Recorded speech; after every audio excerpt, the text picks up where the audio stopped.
Jadi surah As-Saff, Saff ni maknanya barisan. Barisan dalam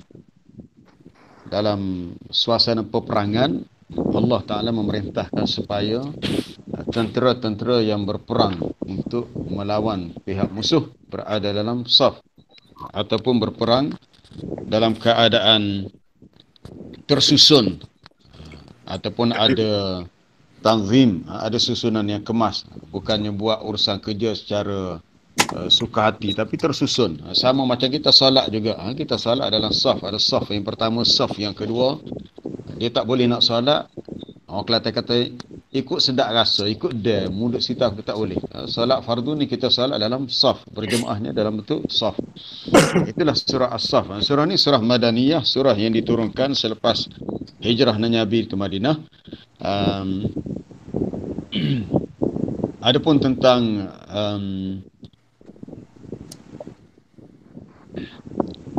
keutamaan atau kelebihannya, Imam Ahmad meriwayatkan daripada Abdullah bin Salam. Dia berkata, kami saling mengingatkan satu peristiwa dahulu di saat kami pernah berkata, siapa di antara kalian yang berani untuk menghadap Rasulullah sallallahu alaihi wasallam dan bertanyakan kepada baginda, amalan apakah yang paling Allah Taala cintai? Bila dicadangkan begitu, tak ada seorang pun dari kami yang berdiri. Maka Nabi SAW mengutuskan seorang lelaki kepada kami. Kami pun berkumpul dan dia membacakan kepada kami surah ini, yakni surah As-Saff. Baik, jadi untuk pagi ini kita ambil 4 ayat. Ayat yang pertama hingga ayat yang keempat. A'udzu billahi minasyaitonir rajim. أعوذ بالله من الشيطان الرجيم بسم الله الرحمن الرحيم بسم الله الرحمن الرحيم سبح لله ما في السماوات وما في الأرض سبح لله ما في السماوات وما في الأرض وهو العزيز الحكيم وهو العزيز الحكيم يا أيها الذين آمنوا لم تقولون ما لا تفعلون يا أيها الذين آمنوا لم تقولون ما لا تفعلون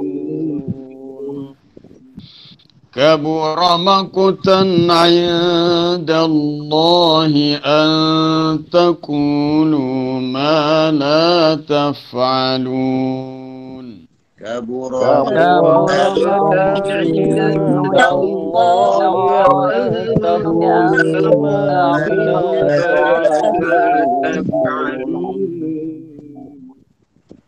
إن الله يحب الذين يقاتلون في سبيله صفا كأنهم بنيان مرصوص إن الله يحب الذين يقاتلون في سبيله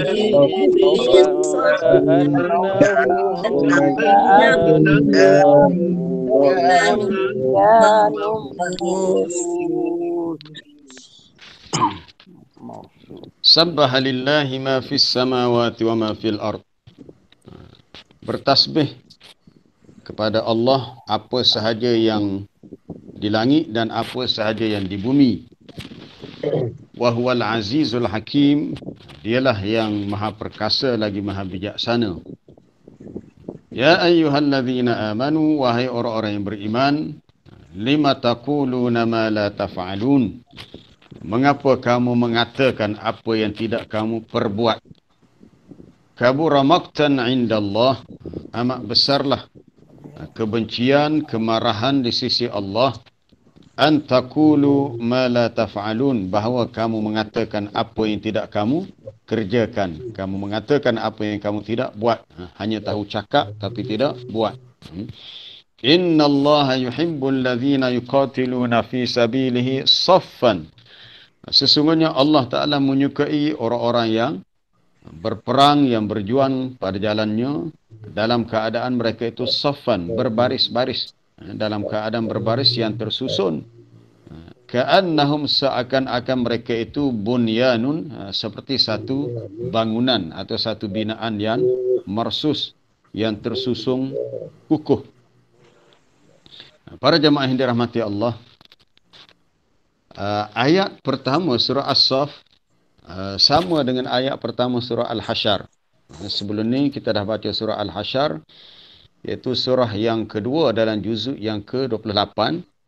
Surah Al-Mujadilah, Al-Hasyr, Al-Mumtahanah. Sekarang ni masuk surah As-Saff, surah yang keempat. Jadi untuk surah-surah di akhir-akhir ni, akhir-akhir Quran, dalam juzuk 27, contohnya surah Al-Hadid, ia dimulakan dengan tasbih juga. Sabbaha lillahi ma fis samawati wal ard wa huwal azizul hakim. Kemudian surah Al-Hasyr, ayat pertama dimulakan dengan tasbih. Sabbaha lillahi ma fis samawati wa ma fil ard. Begitu juga surah As-Saff. Kemudian lepas ni kita akan masuk surah Al-Jumu'ah. Ia tentang tasbih juga. Yusabbihu lillahi ma fis samawati wa ma fil ardil al-malikil qudusil azizil hakim. Itu surah Al-Jumu'ah. Lepas Al-Jumu'ah kita akan jumpa surah At-Taghabun. Surah Jumu'ah Al-Munafikun At-Taghabun, ia mulakan dengan tasbih juga. Yusabbihu lillahi ma fis samawati wa ma fil ardi lahul mulku wa lahul hamd. Jadi rupa-rupanya untuk surah-surah dalam juzuk 28 terdapat ayat yang sama penceritaannya, itu tentang tasbih. Allah Ta'ala menyatakan segala yang di langit dan di bumi bertasbih, iaitu maksudnya memuji Allah. Adakah kita faham tasbih ini? Tasbih ni dari segi bahasa maknanya mensucikan Allah dengan lafaz sebutan yang setiap makhluk itu sebut dengan bahasanya. Kita manusia, kita diajar tasbihnya subhanallah.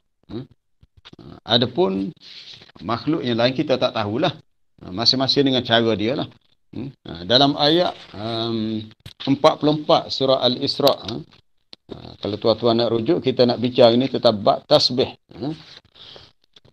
Muka surat 286. Okey, 286. Ayat 44 dari surah Al-Isra'. Allah Ta'ala berfirman, Tusabbihu lahus samawatus sab'u wal ardu wa man fihin.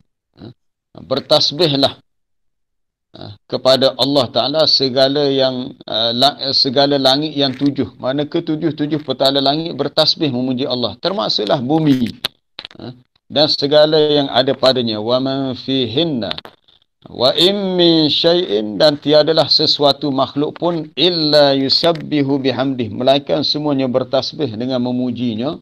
Walakin la tafqahuna tasbihahum, tetapi kamu tidak memahami tasbih mereka.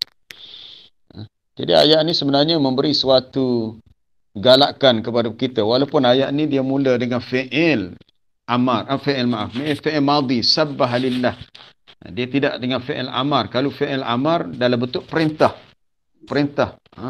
Bertasbihlah kepada Allah. Tak, ayat ni menyatakan telah bertasbih kepada Allah. Segala makhluk di langit di bumi, termasuk langit bumi bertasbih. Jadi kalau yang lain bertasbih, sangatlah tidak patut manusia tidak bertasbih kepada Allah. Sebab itu dalam salat, tuan-tuan cuba fikir. Kenapa dalam rokok kita baca Subhana Rabbiyal Azim, kita bertasbih, menyatakan azim, maha besar, maha agung Allah. Dalam sujud pun, doa kita doa tasbih juga, Subhana Rabbiyal A'la. Sebab itu doa tu, tapi doa tu doa sana, kita puji Allah dalam bentuk tasbih. Dialah Al-Azim, dialah Al-A'la, dialah maha agung, dialah maha tinggi. Tetapi dimulakan dengan subhana. Subhana rabbiyal azim, subhana rabbiyal a'la. Untuk duduk antara dua sujud, betul lah kita baca doa. Doa minta keampunan rahmat rabbi firli warhamni. Tapi semasa rokok, sujud kita bertasbih. Sepokoknya solat ni adalah salah satu bahagian dalam solat adalah tasbih. Sebab itu bila seorang lelaki, apa dia? Kalau tak silap namanya Muawiyah bin Al-Hakam As-Sulami. Ada satu kali dia tersilap. Dia dengar orang bersin dalam solat. Orang tu pun sebutlah Alhamdulillah. Dia pun menjawab bersin tu, dia kata Yarhamukallah. Dia tak boleh lah dalam solat, kita tak boleh perkataan lain kecuali hanya boleh baca Quran dan tasbih. Maka selepas selesai solat, Nabi pun panggil, Nabi kata, tak boleh kamu berbuat begitu. Kamu tak boleh mendoakan orang yang bersin dalam solat. Kalau luar solat tak apa. Innama hiya, solat itu adalah at-tasbih wa takbir wa qiraatul Quran. Solat ni untuk kita bertasbih, bertakbir dan juga untuk baca Quran. Jadi salah satu bahagian dalam solat adalah tasbih. Baik, segala makhluk Allah Ta'ala sebut bertasbih memuji Allah. Ambo ambil contoh gini. Macam setiap kali berlakunya hujan. Bila berlaku hujan, di antara yang berlaku pada hari hujan ialah kita mendengar bunyi guruh. Guruh yang sangat kuat. Dan sebelum guruh itu kita melihat cahaya kilat. Cahaya kilat yang sangat terang. Jadi sebenarnya guruh itu dia bertasbih. Para jemaah kalau nak rujuk boleh buka muka surat 250. Kena undur sikit. 250 surah Ar-Ra'du ayat 13. Kita masih berbicara tentang semua makhluk bertasbih kepada Allah. Untuk kita lihat apa yang kita boleh tadabbur daripada ayat pertama, iaitu kita sangat-sangat digalakkan untuk melazimkan diri bertasbih kepada Allah. Sama ada pagi, petang. Fasubhanallah. Maka bertasbihlah kamu kepada Allah dengan menyebut subhanallah hina tumsuna wa hina tusbihun. Ketika kamu berada waktu petang, waktu pagi. Baik. Muka surat 250. Surah Ar-Ra'd ayat 13 yang berbunyi a'udzubillahi minasyaitonirrajim. Wa yusabbihur ra'du bihamdih. Dan bertasbihlah guruh. Ar-Ra'du ni guruh. Orang Kelantan sebut bunyi pelakar hujan. Terkejut bunyi pelakar. Guruh ni bunyinya kuat. Dia tidak mari dengan lembut tapi dengan kuat. Tapi kita kena faham walaupun guruh tu bunyi kuat, turun bersamanya hujan dan hujan tu adalah rahmat. Allah Ta'ala menurunkan hujan sebagai rahmat tapi disertakan dengan ar-ra'du bunyi guruh yang sangat kuat. Tapi guruh tu sebenarnya Allah Ta'ala kata dia bertasbih bihamdihi dengan memuji Allah. Wal malaikatu min khifatih, dan malaikat juga bertasbih kerana takutnya ia kepada Allah. Malaikat bertasbih ialah cara dia. Tentang cara tu kita tak tahu sebab kita dah baca tadi ayat 44 surah Al-Isra.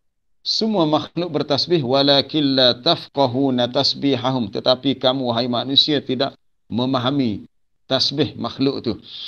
Jadi malaikat bertasbih, cuma kita tak tahu cara tasbih dia. Bahkan hebatnya malaikat dalam surah Al-Anbiya Allah Ta'ala menyebut malaikat ini yusabbihuna al-laila wan-nahara la yafturun. Dia bertasbih siang dan malam dengan tidak penat-penat, dengan tidak jemu-jemu. Kita kata tak letih kau subhanallah subhanallah. Itu cara dia. Cara kita begitulah. Kalau kita lepas solat kita digalakkan berwirid. Dalam wirid itu kita bertasbih 33 kali. Ini atas satu riwayat lah. Kemudian tahmid alhamdulillah 33 kali dan Allahu akbar takbir 33 kali. Dimulakan dengan tasbih subhanallah subhanallah sebanyak 33 kali. Jadi guruh bertasbih, malaikat bertasbih. Apa dia lagi? Mungkin pada hari hujan biasa kita mendengar bunyi katak. Orang Kelantan kata katak. Bunyi suara katak. Wong kan. Budak-budak takut punya katak ni hujan. Tapi sebenarnya katak ni dia bertasbih memuji Allah. Sebab turunnya hujan ni satu rahmat. Bagi dia alhamdulillah syukurnya ya Allah turunnya hujan. Cuma kita tak faham lah. Ataupun waktu malam kadang-kadang kita pergi kawasan yang ada semak samun pokok-pokok, kita mendengar bunyi cengkerik. Orang Kelantan kata bunyi ciri. Orang Kelantan kata ciri. Kalau ada orang luar tak faham apa ciri. Cengkerik. Sini serangga yang kecil duduk dalam kawasan semak samun. Malam-malam kita mendengar bunyi cengkerik. Sebenarnya dia bertasbih. Bertasbih. Begitu juga waktu kalau dekat subuh, ada hadis Nabi larang. Nabi kata, la tasubbu ad-dikah. Jangan kamu mencela ayam jantan. Apabila kamu mendengar dia berkukuk. Kalau kawasan kampung yang banyak pera ayam kampung, tak kira lah ayam betina, ayam jantan. Biasanya bila hampir subuh kita mendengar suara kukukan ayam jantan. Sebenarnya dia bertasbih. Sebab Nabi kata, li'annaha ra'at malakan. Dia melihat malaikat. Kita yang tak nampak malaikat. Tapi binatang seperti ayam, dia melihat malaikat, lalu dia memuji Allah dan dia bertasbih. Sebab malaikat ni cukup banyak waktu hujung malam lah, waktu hampir subuh. Sebab adalah hadis yang sahih Nabi sebut, waktu akhir malam, yata'aqabuna fikum malaikatun bil-lail wa malaikatun bin-nahar. Bersilih gantilah malaikat waktu siang dan malaikat waktu malam, iaitu pada waktu subuh. Iaitu malaikat yang bertugas waktu siang turun dari langit ke bumi. Malaikat yang bertugas waktu malam dah selesai dia punya tugas dia, shift dia naik ke langit. Jadi malaikat pada waktu akhir malam atau waktu subuh ni sangat ramai. Itulah sebabnya ayam tu berkukuk sebagai tanda memuji Allah. Kerana dia melihat li'annaha ra'at malakan, melihat malaikat. Subhanallah. Ini bila Allah Ta'ala menyebut segala makhluk bertasbih, ini menjadi suatu ketakjuban bagi kita tanpa kita sedar. Segala makhluk bertasbih dan sentiasa bertasbih. Jadi sukalah tentang bab tasbih ni, saya menarik suatu kisah di mana Nabi SAW telah marra biqabraini, pernah melintasi, Nabi pernah melalui tanah perkuburan dan dia melalui tempat ada 2 buah kubur, lalu Nabi beritahu kedua-dua orang dalam kubur ini sedang diseksa kerana adalah kesalahan yang mereka lakukan. Innahuma la yu'adzabani wa ma yu'adzabani fi kabirin. Kedua-duanya sedang diazab, tapi diazab bukanlah kerana dosa yang besar. Sebenarnya ada lagi dosa yang lebih besar. Dosa itu pun dah kira salah dah. Salah seorangnya Nabi kata fa innahu kana yamshi bin namimah. Salah seorang ni suka menjadi batu api. Batu api ni maksudnya suka melaga-lagakan orang lain. Maka dia mendapat seksa dalam kubur. Yang seorang lagi, فَإِنَّهُ كَانَ لَا يَسْتَنْزِهُ مِنَ الْبَوْلِ. Dia tidak betul-betul membersihkan akan kencingnya. Sama ada dia tak basuh kencing dia, ataupun tidak dibersihkan najis kencing. Maka dia mendapat azab kubur. Lalu Nabi pun ambil pelepah tamar dan dipacakkan. Dipacakkan masa tu waktu masih pagi, pelepah tamar tu masih hijau lagi lah. Belum kering lagi. Tapi Nabi kata selagi dia masih basah, semoga dapat meringankan. Jadi ada ulama yang faham, pelepah tamar yang hijau tu dia bertasbih. Maka tasbih dia memberi manfaat kepada orang dalam kubur, dapat meringankan azab siksaan. Itu satu pendapat. Pendapat yang kedua mengatakan, Nabi letak di situ sebab atas syafaatnya. Dengan syafaatnya maka orang yang dalam kubur tu dapat diringankan azab. Itu dengan kadar selagi pelepah tamar itu masih basah, masih hijau ataupun belum kering daunnya. Jadi ada 2 pendapat. Salah satunya ialah tentang persoalan tasbih. Persoalan tasbih sebab dalam kitab-kitab fiqh furu' berhubung dengan hukum kita mencabut rumput di atas kubur. Kalau tepi-tepi tak apa. Ada pendapat mengatakan makruh. Ada yang mengatakan haram. Wallahualam. Tapi saya melihat ianya lebih kepada makruh tanzihiyah. Sebab alasannya dia kata rumput dan pokok-pokok kecil yang tumbuh di atas kubur itu adalah makhluk yang sentiasa bertasbih. Sebab dia hidup. Dan semoga manfaat tasbih itu memberi kesan kepada si mati dalam kubur. Itu atas satu qaul ijtihad ulama.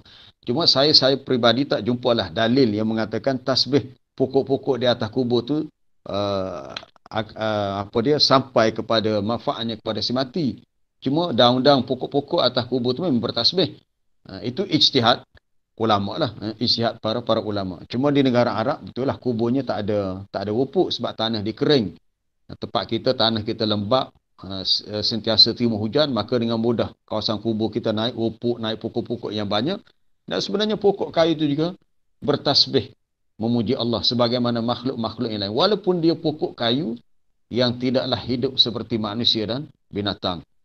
Maknanya apa yang kita boleh ambil ibrah pengajaran pada ayat pertama ialah hendaklah kita sentiasa melazimkan diri dengan berzikir, sama ada tasbih, tahmid, takbir. Yang paling baik hak Nabi sebut iaitu seseorang membaca waktu pagi dan petang 100 kali subhanallah, alhamdulillah, wala ilaha illallah, wallahu akbar. Ada tasbih, ada tahmid, ada tahlil, ada takbir. Mungkin juga boleh ditambah dengan hauqalah, iaitu la haula wala quwata illa billahil aliyil azim. Atau kita menggunakan lafaz-lafaz tasbih yang lain. Seperti dalam hadis riwayat Imam Bukhari daripada Abu Hurairah, kalimatani khafifatani ala lisan. Nabi kata ada dua perkataan yang ringan pada sebutan lidah. Sakilatani fil mizan, berat pada timbangan mizan. Kedua kalimah ini habibatani ila rahman, sangat dicintai oleh Allah, Tuhan yang bersifat ar-Rahman. Apa dua kalimah ni? Nabi kata ringan pada sebutan lidah, berat pada timbangan mizan kita di akhirat, dan disukai oleh Allah Ta'ala. Itu subhanallahu bihamdihi, subhanallahil azim. Subhanallah wa bihamdihi, subhanallahil azim. Subhanallah wa bihamdihi, subhanallahil azim. Ataupun kita menyebut tasbihnya subhanallahil azim wa bihamdihi. Ada hadis yang sahih menyebut sesiapa yang bertasbih subhanallahil azim wa bihamdihi mi'ah marrah, 100 kali dalam sehari, maka diampunkan dosanya walaupun sebanyak zabadil bahar, buih di laut. Itu kelebihan khusus bagi tasbih. Ataupun disebut dalam hadis sahih Muslim daripada Abu Malik, Abu Malik apa dia, Al-Ashja'i, ataupun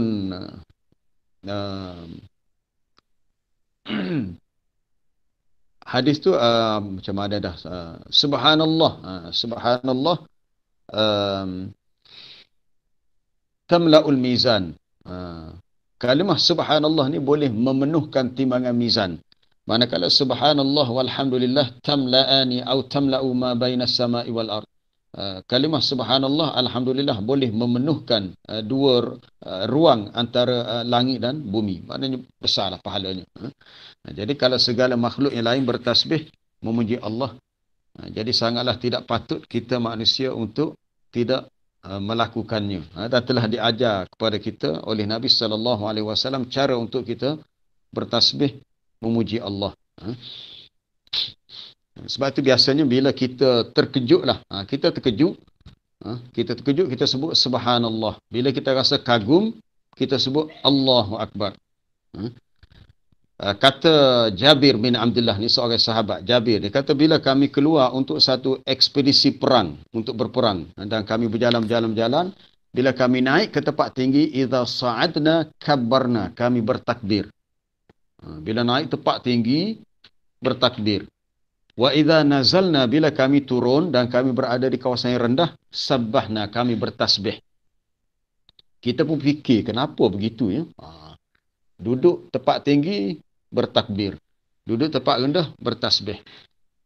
Kita duduk tempat tinggi bertakbir sebab bila kita berada di tempat tinggi, kita akan melihat pemandangan yang lebih jauh.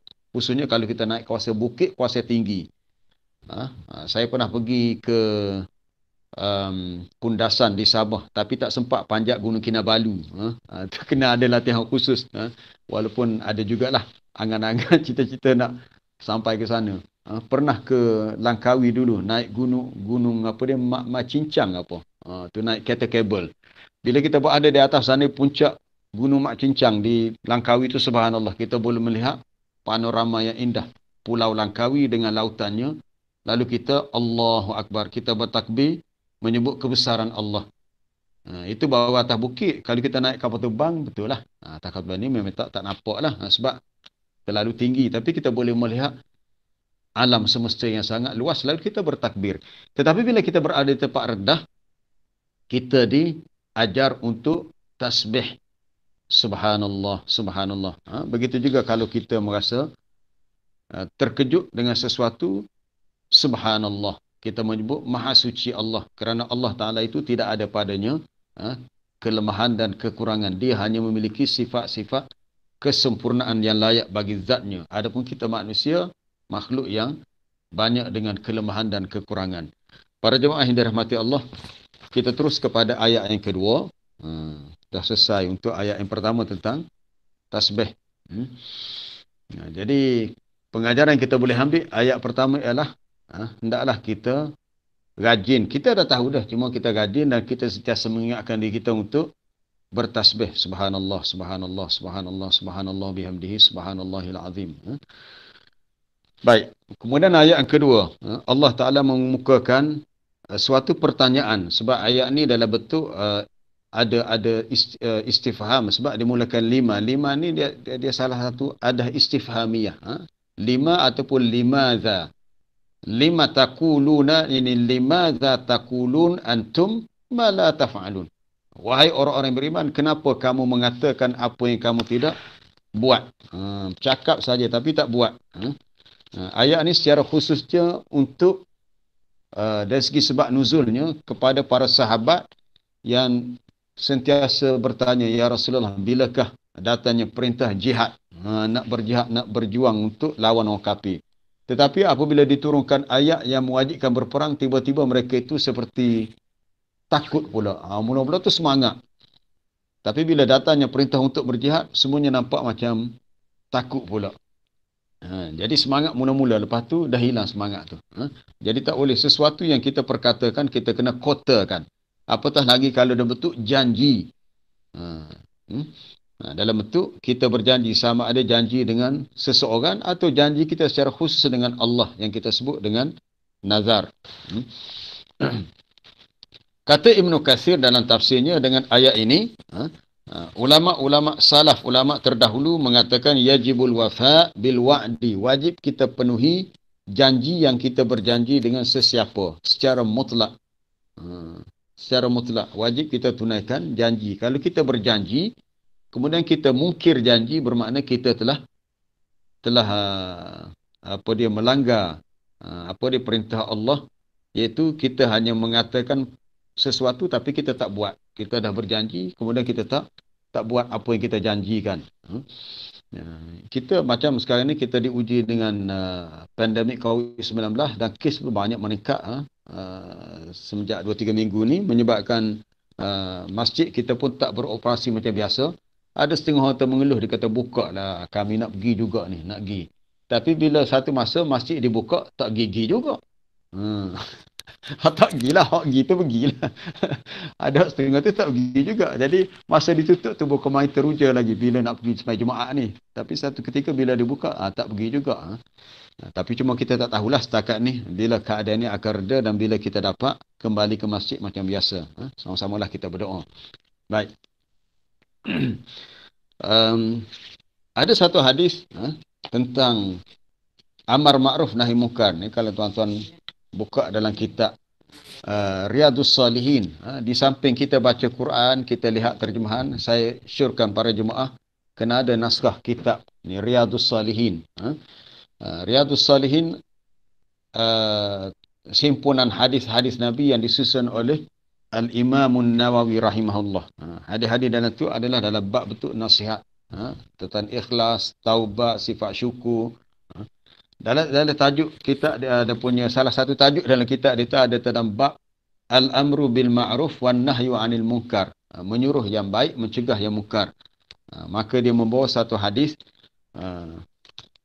iaitu Nabi SAW bersabda, hadis ini hadis yang sahih diriwayatkan oleh Imam Bukhari daripada Usamah bin Zaid radhiyallahu anhu. Katanya yu'ta birrajuli. Ni kita nak kaitkan hadis ni dengan ayat kedua ni. Orang yang hanya tahu bercakap tapi tak buat. Ni bahaya. Kita kena ingatkan diri masing-masing, jangan pandai kecek saja, kena buat. Saya pun rasa takut sebenarnya, tapi itulah kita minta kekuatan daripada Allah supaya apa yang kita perkatakan kita dapat buat. Katanya yu'ta birrajul yaumal qiyamah fayulqa finnar. Akan dibawa seorang lelaki di hari kiamat, didatangkan ia lalu dicampakkan dalam neraka. Setelah dicampakkan dalam neraka, fatandaliku aktabu batnihi, lalu terburailah tali perutnya, ususnya. Dilempar, pecah perut, keluar usus. Ini sangat mengerikan. Tapi kita kena ingat, di sana tak ada mati dah. Dalam syurga neraka tak ada mati dah. Walaupun dah keluar tali perut, tak mati.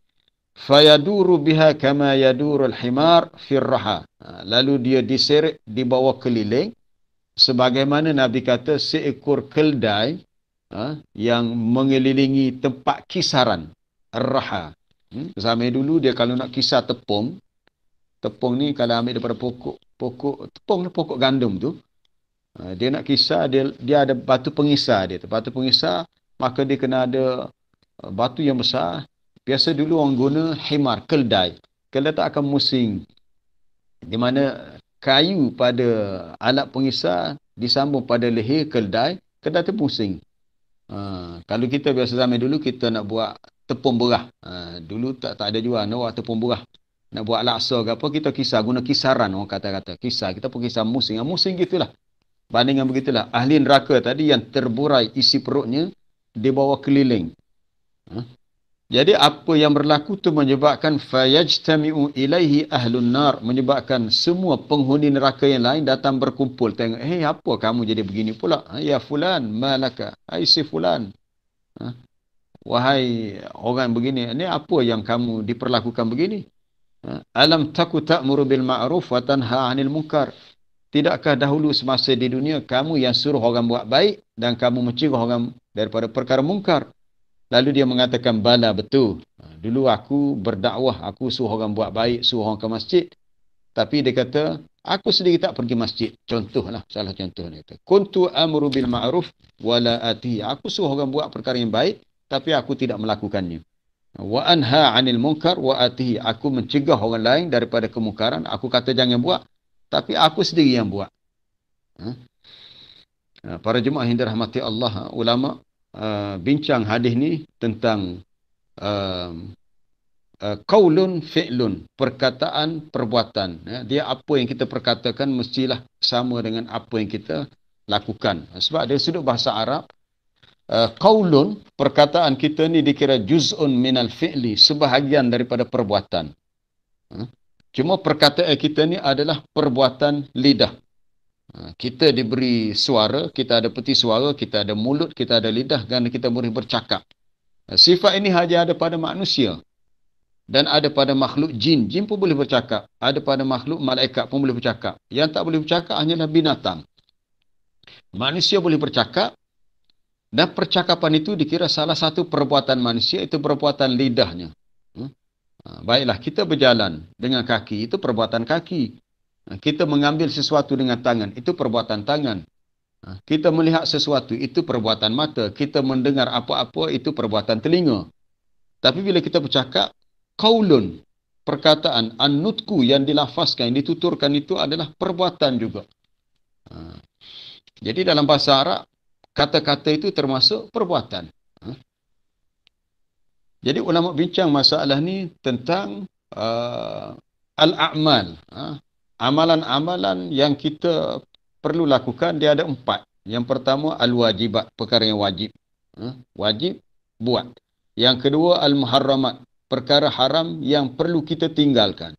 Yang keempat, al-mandubat, perkara-perkara sunat yang kita digalakkan untuk melakukannya. Yang keempat, al-makruhat, perkara-perkara makruh yang kita digalakkan untuk meninggalkannya. Ada ulama mengatakan, berdasarkan hadis ini, ianya lebih kepada yang wajib kita buat, yang haram yang perlu kita tinggalkan. Hak wajib hak kita kena buat, haram yang kita kena tinggalkan. Adapun sunat, bukan semua manusia mampu melakukan semua perkara sunat. Apa yang kita mampu kita buat, sekadar kita termampu. Begitu juga makruhat, perkara yang makruh, bukan semua perkara yang makruh yang mampu kita tinggalkan. Apa yang kita boleh tinggalkan, kita usaha untuk tinggalkan. Apa-apa yang kita tak boleh tinggalkan, kita kena berusaha untuk sedikit demi sedikit meninggalkannya. Sebab kaedahnya begitu.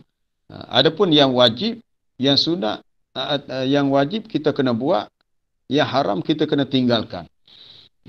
Jadi masalahnya ada orang yang bila dia menyuruh orang lain buat perkara yang wajib, contohnya dia kata awak kena solat lah, solat fardu, tapi tiba-tiba dia sendiri tidak solat. Ataupun dia mengatakan kepada orang yang banyak hartanya, awak perlu bayar zakat. Tetapi apabila dia sendiri diberi rezeki yang banyak, dia sendiri pula tidak bayar zakat. Ini yang dimaksudkan lima taqulu nama la taf'alu secara umum.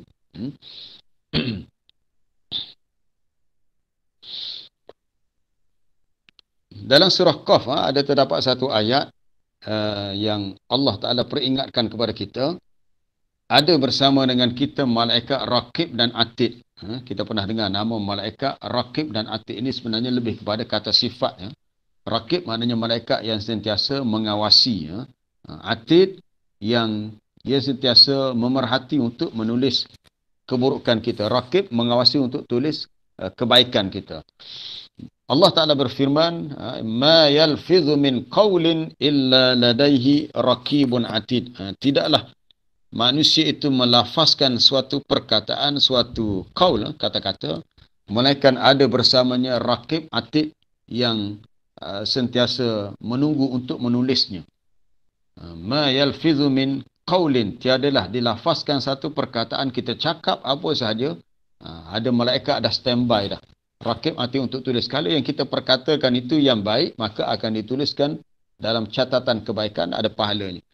Kalau yang kita cakap itu yang tidak baik, yang membawa kepada dosa, maka ada bahagian dosanya. Melainkan kalau percakapan itu tidak membawa kepada kesan dosa pahala. Contohnya kita suruh anak kita ke pasar beli barangan dapur apa sebagainya, itu percakapan itu termasuk al-mubahat, perkara harus. Ada ulama mengatakan malaikat tulis juga tu, tulis juga. Cuma untuk hisab di akhirat yang tu dipadamkan. Sebab tak termasuk dalam senarai kategori al-hasanat dan as-sayyiat, kebaikan ataupun kejahatan. Yang dikira pahala dosa adalah antara al-hasan dengan as-sayyiat. Jadi ulama bincang tentang ayat ni. Bila Allah Ta'ala sebut ma yalfizu min qaulin, macam mana dengan perbuatan? Sebab ayat tu hanya sebut qaulin, perkataan. Adakah malaikat hanya tulis percakapan manusia? Tidak. Malaikat juga tulis perbuatan manusia. Maksudnya, tidaklah dilafazkan satu perkataan dan tidaklah juga dilakukan satu perbuatan, melainkan ada raqib dan atid. Jadi sama ada kita buat satu perbuatan atau kita mengatakan satu perkataan, di sisi Allah Ta'ala ada perkiraan dosa pahala. Perkiraan dosa pahala. Tapi sangat-sangat penting untuk kita jaga adalah percakapan kita. Percakapan kita. Allah Ta'ala menyebut dalam Quran, apabila orang-orang musyrik yang meyakini, yang percaya Allah Ta'ala ada anak, ataupun kaum Nasara yang mengatakan Nabi Isa itu anak Tuhan, itu suatu kata-kata yang sangat besar. Yang takadus samawati yatafattarna minhu wa tanshaqqul ardu wa takhirrul jibalu hadda an da'u lirrahmani walada. Itu di akhir surah Maryam. Hampir-hampirlah langit menjadi pecah dan bumi ini terbelah. Disebabkan kata-kata mereka. Itu kata apa kata-kata mereka? Itu waqalu takhadzar rahmanu walada. Mereka berkata Allah Tuhan yang bersifat Ar-Rahman memiliki anak. Jadi bila orang kafir kata Allah Ta'ala ada anak, kata-kata mereka ni sangat besar kesalahannya, sehingga langit dan bumi terasa takut. Digambarkan takutnya, takadus samawati yatafattarna minhu, hampir-hampirlah langit pecah kerana perkataan itu. Wa tanshaqqul ard, bumi terbelah kerana perkataan manusia yang salah tu, kerana perkataan tu membawa kepada syirik. Jadi perkataan ni dia ada impak yang khusus dalam hukum. Sebab tu kalau kita belajar fiqh, bila pengantin tu nak berkahwin, seseorang pengantin nak berkahwin, bila lafaz akad nikah tu jelas, maka sah. Adanya ijab qabul dalam sirah akad nikah, maka sah. Yang diambil kira adalah perkataan, kecuali kalau pengantin lelaki tu seorang yang bisu yang tak dapat berkata-kata, itu lain cerita lah.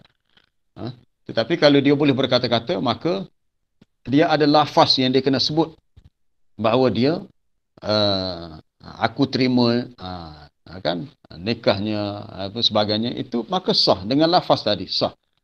Begitu juga dengan lafaz untuk rujuk. Bila seseorang menyatakan dia nak rujuk isteri yang telah ditalakkan, ataupun dia menyebut perkataan yang bermaksud talak, maka lafaz itu dikira sebagai suatu hukum yang menyebabkan jatuhnya talak. Jadi rupanya perkataan kita ni dia ada implikasi dari segi hukum. Sebab itu para sahabat kadang-kadang timbul kegusaran, kebimbangan dalam hati mereka. Kalau mereka tiba-tiba tanpa sengaja menyebut sesuatu yang salah, boleh merosakkan akidah sebagainya, maka Nabi pun beritahu, Nabi kata innallaha tajawaza li ummati amma hadathat bihi anfusuha ma lam tatakallam aw ma lam taf'al ma lam ta'mal. Sesungguhnya Allah Taala memaafkan untuk umatku. Allah Taala memberi kemaafan untuk umatku dalam perkara yang terbisik dalam hati mereka, selagi mereka tidak sebut, tidak cakap, tidak keluar kata-kata pada lidah, duk terlintas dalam hati saja, tak sebut lagi atau tak apa, tu dimaafkan. Maksudnya menyebut dalam hati perkara yang tidak baik, perkara yang salah, yang mungkin kita kata dalam bentuk seperti timbul ragu-ragu, was-was, terlintas dalam hati, perkara-perkara yang tak sepatutnya, maka yang tu dimaafkan, tak dikira dosa, selagi tidak disebut ataupun selagi tidak dibuat dengan tindakan, dengan perkataan.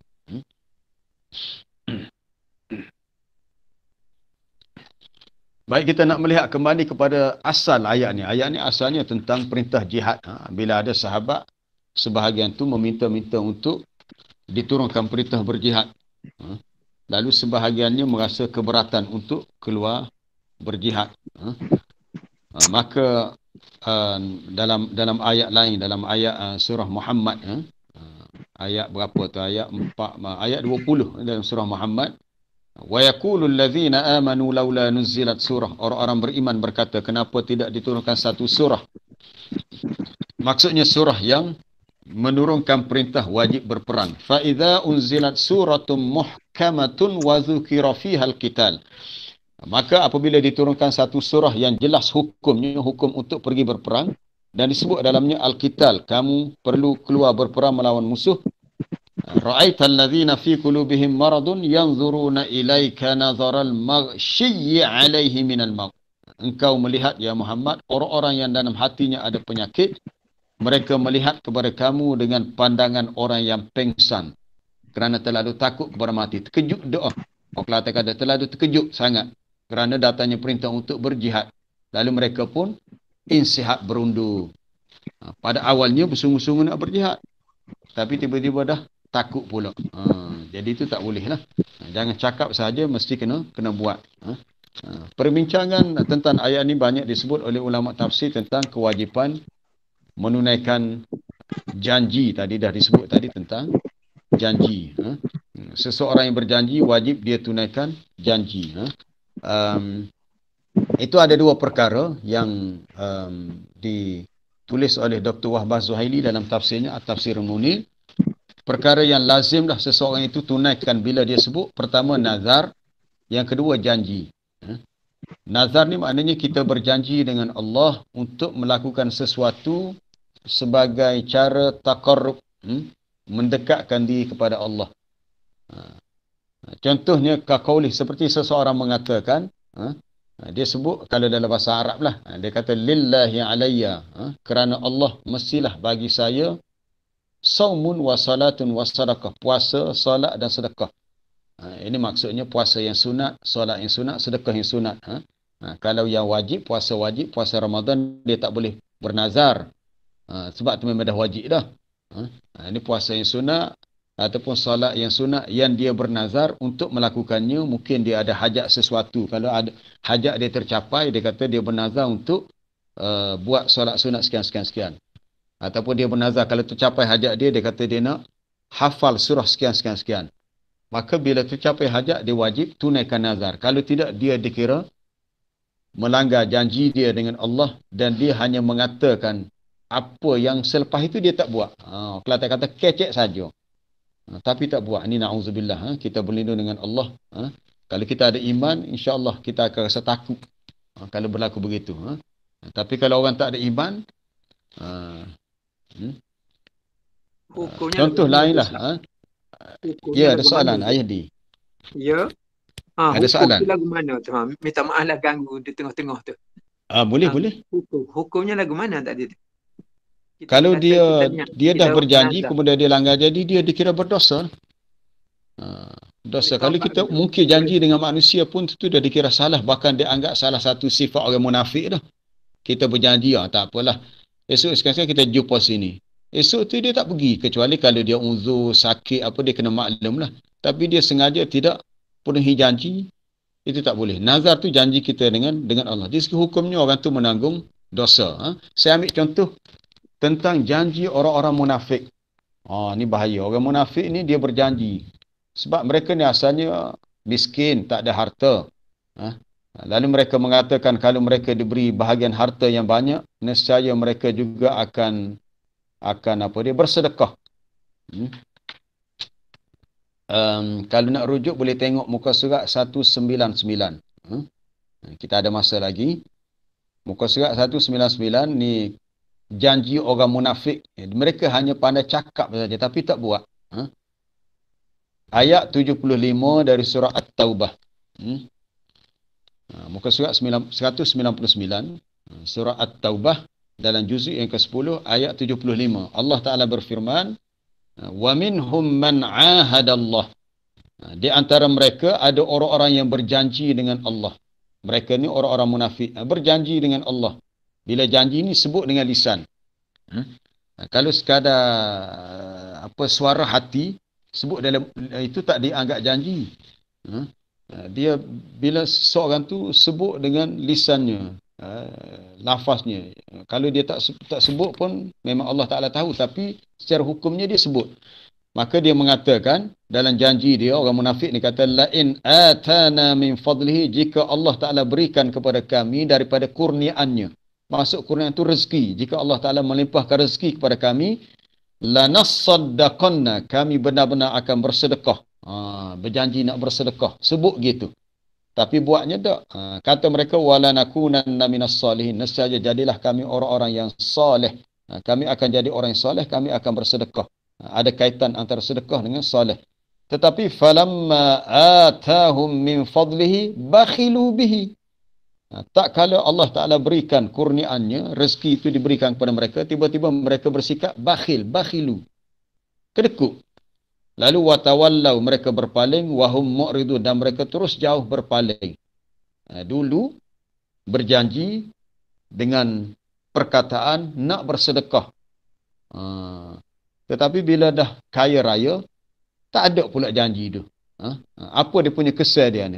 Untuk soalan Ayahdi tadi. Apa kesan dia, hukum dia? Tengok ayat 77 tu. Fa'aqabahum nifaqan fi qulubihim ila yawmi yalqawnahu bima akhlafu Allah ma wa'aduh wa bima kanu yakzibun. Lalu Allah Ta'ala tanamkan dengan kukuh dalam hati mereka nifaqan, sifat kemunafikan. Sampai bila tu? Ila yaumi yalqawnahu, hinggalah hari mereka bertemu dengan Allah. Disebabkan mereka mungkir janji dengan Allah, mereka sebut nak buat satu kebaikan, nak bersedekah, tetapi tiba-tiba bila dah dapat harta yang banyak, tak jadi bersedekah. Disebabkan mereka telah akhlafullah, mereka telah memungkiri janji yang mereka janji dengan Allah, dengan sebab mereka itu yakzibun, berdusta. Ini cukup bahaya. Jika bukan berjanji tapi berdoa, bila dikurniakan, kalau itu doa tu macam kita minta, itu masuk tajuk lain. Kalau seseorang tu tak menyatakan secara sarih jelas dia berjanji, cuma dia ada cita-cita dan hasrat, kalau dia dapat rezeki yang banyak dia nak bersedekah, maka lebih baik dia tunaikan hasrat dia itu, sebab dia telah berniat untuk melakukan kebaikan. Walaupun hukumnya tidak wajib lah, sebab dia tak berjanji. Tapi kalau dia berjanji dalam bentuk kita panggil nazar, maka dia perlu tunaikan janji dia. Itu janji dengan Allah. Kemudian janji dengan manusia pun sama juga. Dr. Wahbah Suhaili bawa contoh, dia kata, kalaulah ditaklikkan janji itu dengan sebab tertentu. Contohnya seseorang tu mengatakan, in tazawwajta a'antuka bidinar.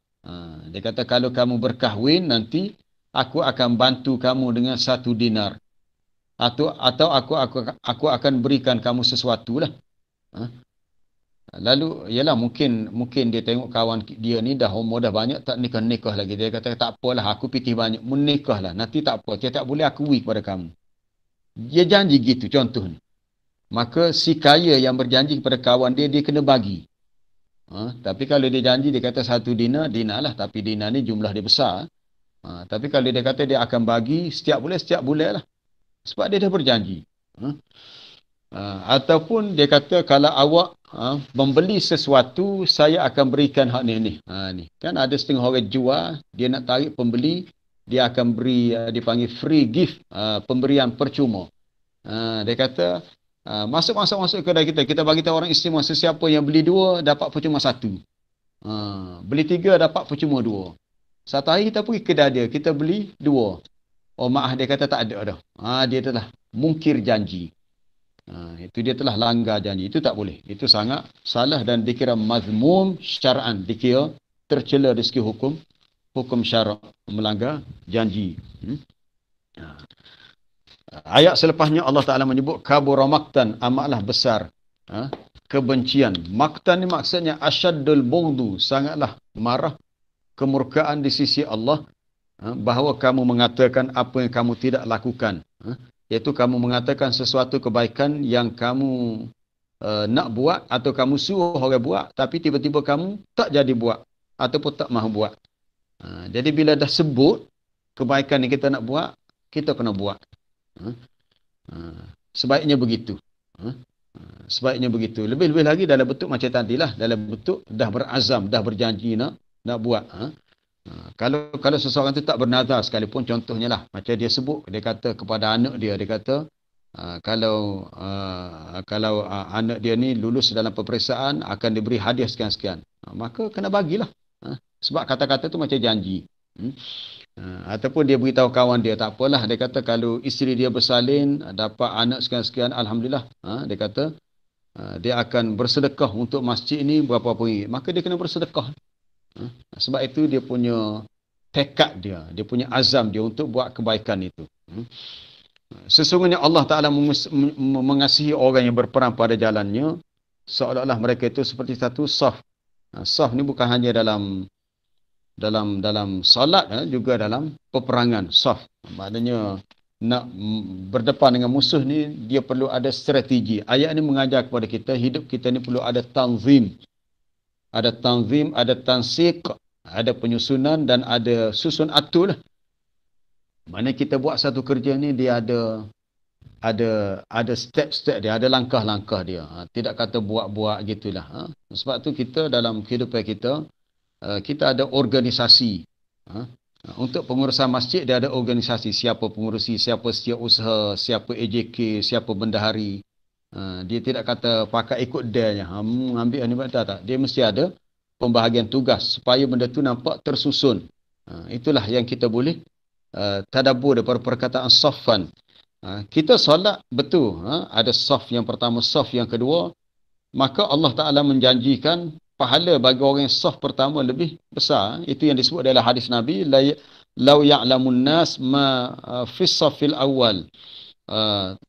Kalaulah manusia tahu kelebihan pahala pada saf yang pertama solat, nescaya mereka berlumba-lumba. Kalau tak ada peluang, mereka akan buat undian, mereka akan mengundi, naik nama siapa. Untuk solat subuh, orang ni dulu. Untuk saf pertama. Nanti solat zuhur, orang lain pula saf yang pertama. Bukan mengundi untuk masuk ke masjid, tapi mengundi untuk saf yang pertama. Dalam Quran ada satu surah yang dinamakan surah As-Saffat. Surah As-Saffat ni menggambarkan malaikat juga beribadat kepada Allah secara saf. Jadi para jemaah boleh rujuk dalam surah As-Saffat, surah yang ke-37 selepas surah Yasin. Surah Yasin surah yang ke-36. Lepas surah Yasin surah As-Saffat. As-Saffat maknanya dalam keadaan bersaf-saf. Siapa dia bersaf satu? Malaikat. Surah tu dimulakan dengan was-saffati saffa, faz-zajirati zajra, fattaliyati dzikra. Demi malaikat yang bersaf-saf dalam solatnya. Malaikat pun solat juga. Tapi kita tak tahulah cara solat malaikat tu. Tapi dalam keadaan bersaf-saf. Kemudian di akhir surah As-Saffat Allah Ta'ala beritahu, malaikat menyatakan wa inna lanahnus saffun wa inna lanahnul musabbihun. Adapun kami para malaikat berada dalam keadaan bersaf-saf untuk kami beribadat kepada Allah dan kami benar-benar bertasbih kepadanya. Jadi dalam solat kita ada saf, saf barisan 1, 2, 3, 4 sampai ke akhirnya. Dalam jihad pun begitu juga. Dalam hadis Nabi sebut sebaik-baik saf, khairu sufufir rijal awwaluha. Sebaik-baik saf lelaki adalah yang pertama. Hak depan sekali lah. Maksudnya yang lebih pahala hak saf pertama. Kemudian saf yang kedua kurang sikit. Saf kedua, tiga kurang lagi. Adapun untuk kaum wanita, sebaik-baik safnya adalah yang paling belakang. Terbalik. Sebab zaman Nabi saf dia kaedah zaman Nabi dia terbuka. Maksud Nabi terbuka. Jadi kalau wanita tu duduk saf yang paling awal, mereka lah yang paling dekat dengan saf lelaki yang paling akhir. Kalau saf lelaki tu ada 10 saf, jadi saf yang mungkin yang ke-12, ke-13 adalah bermulanya saf wanita. Itu masjid zaman Nabi lah. Maka sebab tu Nabi sebut untuk kaum wanita saf yang paling tidak baik, yang paling dekat, yang paling bagus yang belakang. Adapun saf bagi orang lelaki yang paling baik, yang pertama, yang paling dekat dengan imam, yang paling tak baik, yang paling akhir sekali. Itu saf dalam solat lah. Cuma ayat ni fokus kepada saf dalam jihad. Wallahu alam. Habislah untuk perbincangan kita ayat pertama hingga ayat keempat. Jadi kesimpulannya ialah pertama tentang semua makhluk bertasbih. Hendaklah kita juga sentiasa dan rajin bertasbih sebagai salah satu cara zikir kepada Allah. Kemudian kita setiap kebaikan yang kita nak buat, bila kita sebut, kita kena buat. Kita jangan jadi orang yang hanya sebut, cakap tapi tak buat. Kita berdoa kepada Allah supaya kita diberi kekuatan. Kita perlu berdakwah, tapi pada masa yang sama kita juga dakwah diri kita sendiri. Wallahu alam. Ada soalan ke? Tepat 7.30. Adakah nazar perlu disebut kepada orang? Tak perlu. Tak ada keperluan. Yang pentingnya kita bernazar. Kalau untuk keluarga kita lah, mungkin untuk isteri kita, anak-anak kita, kalau rasa ada keperluan untuk kita sebut, kita sebut. Lebih baik kita sebut. Sebab takut macam ni, takut hajat kita dah tercapai, cuma kita tak ada kesempatan untuk segera tunaikan nazar, maka kita, ahli keluarga yang tahu nazar kita tu perlu tunaikan nazar. Sebagaimana satu hadis di mana seorang lelaki datang bertemu Nabi, dia kata ibu dia pernah bernazar untuk puasa sekian-sekian, puasa sunat. Tetapi ibu saya tidak sempat tunaikan puasa sunat yang dia nazarkan itu. Lalu dia tanyalah, lelaki itu tanya, ya Rasulullah, adakah perlu saya tunaikan nazar puasa ibu saya? Nabi tanya, kalau kamu ada berhutang dengan seseorang, perlukah kamu tunaikan? Dia kata, ya. Kalau begitu, hutang dengan Allah lebih utama untuk ditunaikan. Maka si anak tu perlu tunaikan puasa nazar ibu dia yang tak sempat dia tunaikan. Jadi kalau ibu dia tak beritahu tentang nazar tadi, anak tak tahu, maka tak berlakulah. Tapi sebab itulah kalau setengah nazar, walaupun tak perlu untuk beritahu, tapi lebih baik beritahu. Sebagai standby. Kalau kok orang yang bernazar tu mati dahulu sebelum sempat ditunaikan nazar, maka ahli keluarganya boleh tunaikan bagi pihak si mati. Sebab nazar ni adalah satu janji dengan Allah. Ya, ada soalan? Tadi soalan bertulis.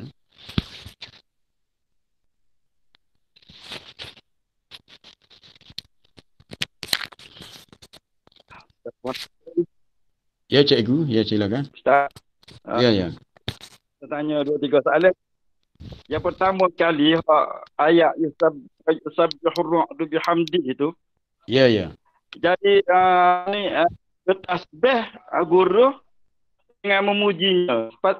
Memujinya tidak ke alhamdulillah ke? Okey, yang kedua, kita naik contoh kita naik tangga sekolah tingkat 3, tingkat 4 ni. Boleh kalau kita qiyas atas naik tempat tinggi, takbir, turun, bertasbih.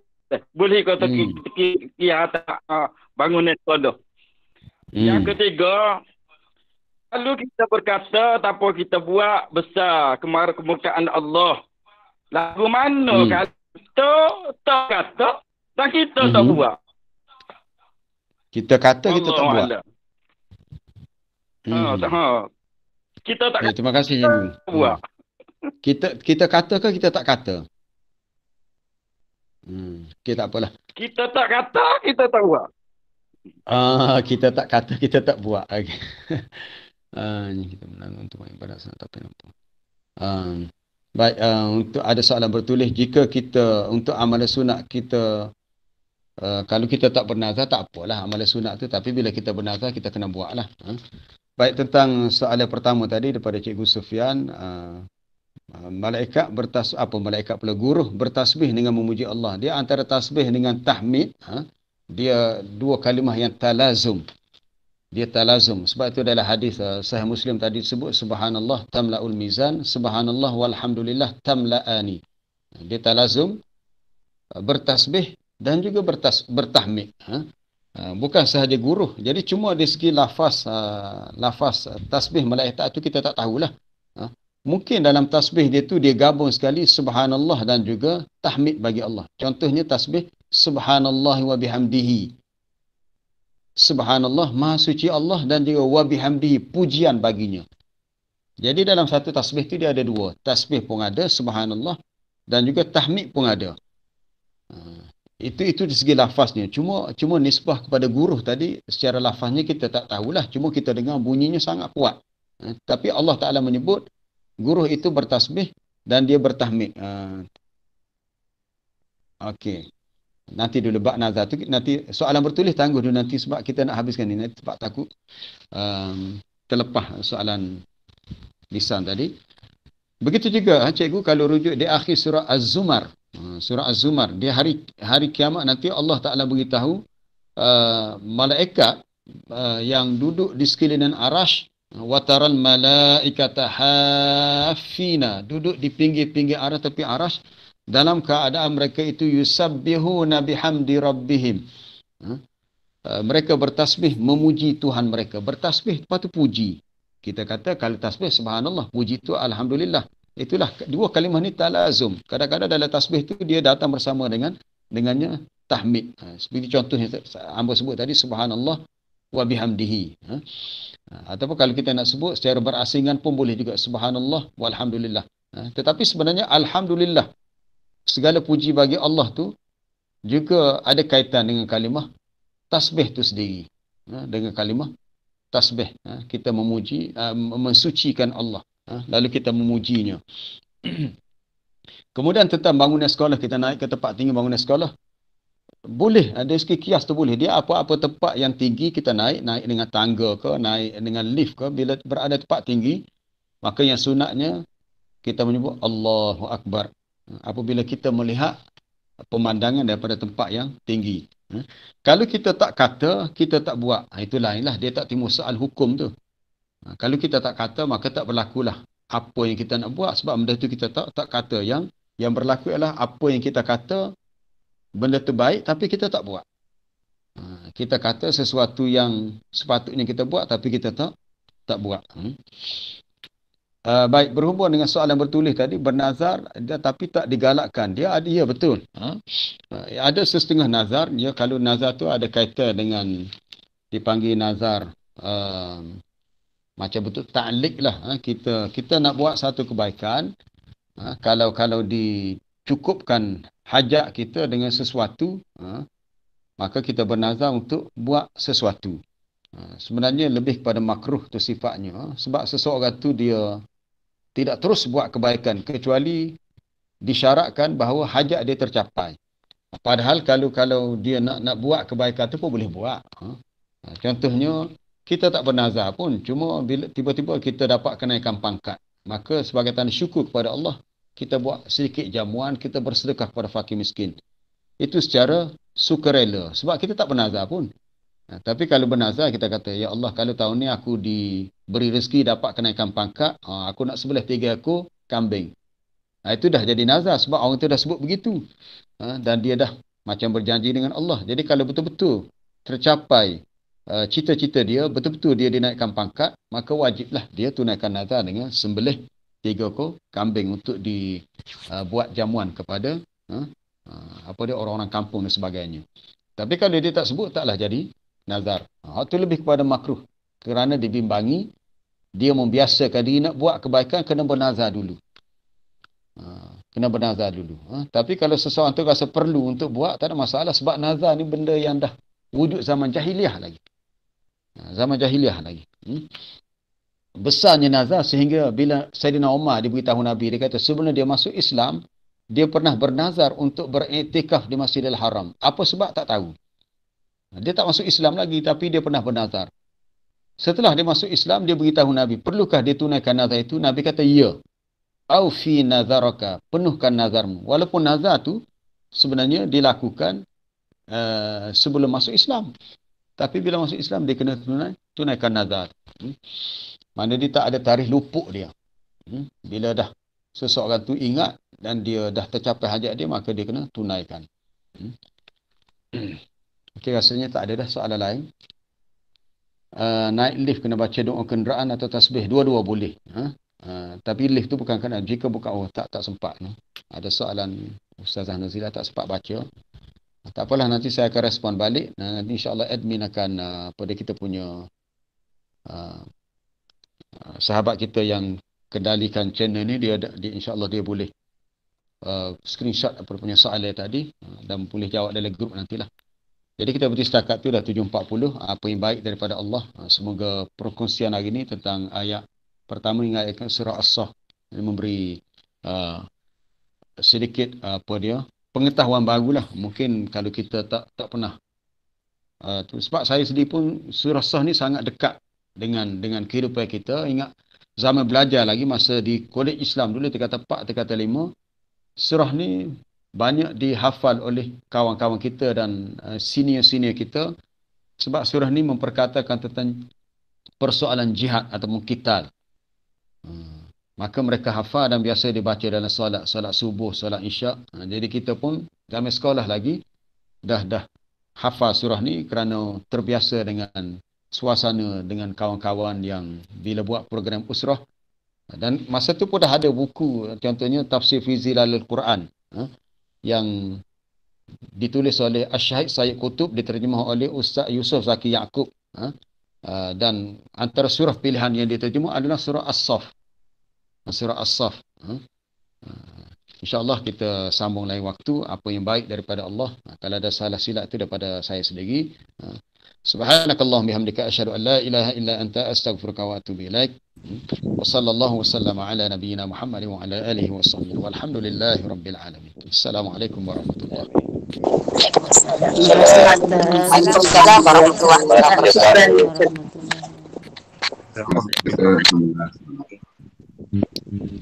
Terima kasih Ustaz. Assalamualaikum.